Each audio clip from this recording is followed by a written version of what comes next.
అన్ని వివాదాలే. ఈ వివాదాలు దేనికి?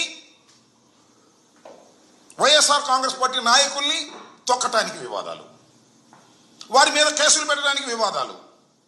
వివాదాలు సృష్టించిన ఎవరు? చంద్రబాబు నాయుడు గారి ఆదేశం మేరకు వాళ్ళందరూ సృష్టిస్తారు. ఏమన్నా తెలియకూడతానండి. ఈవో జేఈఓ జగన్మోహన్ రెడ్డి గారు కొండ మీదకు వస్తాడు దర్శనానికి అంటే పెద్ద పెద్ద బోర్డులు కట్టేశారండి. పెద్ద పెద్ద బోర్డులు కట్టారు. పో, నాకేం అభ్యంతరం లేదు. 5 గంటలకి జగన్మోహన్ రెడ్డి గారు క్యాన్ చేస్తున్నారంటే 6 గంటలకు తీశారు. మళ్ళా మీ పని ఏంటో నాకు అర్థం కాలేదు. మీ పని బోర్డులు కట్టారు, ఇప్పుడు కట్టారు ఉండి అంటే జగన్మోహన్ రెడ్డి గారి కోసమే కడతారు, జగన్మోహన్ రెడ్డి గారి కోసమే తీస్తారు, టీడీపీ చెప్పిందే వింటారు. నేను మనవి చేస్తున్నా, ఆ పవిత్రమైన కొండ మీద పనిచేసేవారు రాజకీయాలకు అతీతంగా పనిచేయగలిగినప్పుడు మంచి జరుగుతుంది. బిఆర్ నాయుడు గారు అని ఒక మాట అన్నాడు, గుర్తుందా మీకు? జగన్మోహన్ రెడ్డి గారు ముఖ్యమంత్రిగా ఉన్నంత కాలం నీ కొండ మీదకి రాలేదన్నాడు.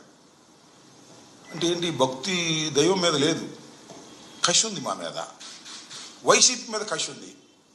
ఆయనకున్నటువంటి TV5 ఛానల్లో మా మీద కథనాల మీద కథనాలు, చంద్రబాబు నాయుడు గారి మీద పుంఖాలుగా పాజిటివ్ కథనాలు.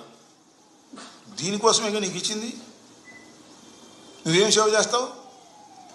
ఏదో ఇంటర్వ్యూలో అంటున్నాడు జగన్మోహన్ రెడ్డి లోపలికి వెళ్తే బయటకు కొట్టాడంట. ఎందుకు? నీకు దైవ సన్నిధి కోసం నీకు ఇచ్చారు కదా, అది చేయలేదు.